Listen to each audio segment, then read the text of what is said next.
بسم اللہ الرحمن الرحیم۔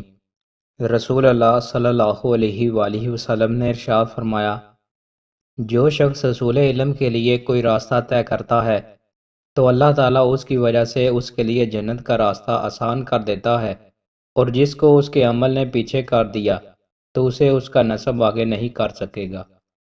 حضرت ابو ذر رضی اللہ تعالیٰ عنہ سے روایت ہے، کہا رسول اللہ صلی اللہ علیہ وآلہ وسلم نے مجھ سے فرمایا، نیکی میں کسی چیز کو حقیر نہ سمجھو، چاہے یہی ہو کہ تم اپنے مسلمان بھائی کو کھلتے ہوئے چہرے سے ملو۔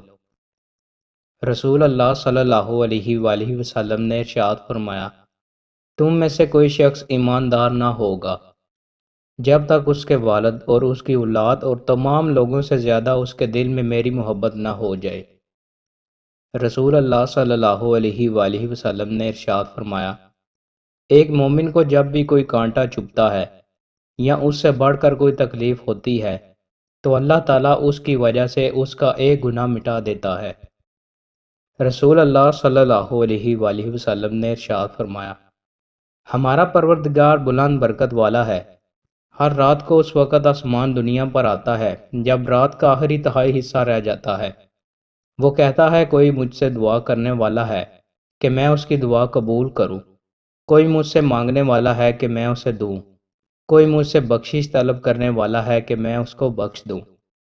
رسول اللہ صلی اللہ علیہ وآلہ وسلم نے ارشاد فرمایا، مومنوں میں سے محتاج اور غریب لوگ مالداروں سے آدھے دن پہلے جنت میں داخل ہوں گے۔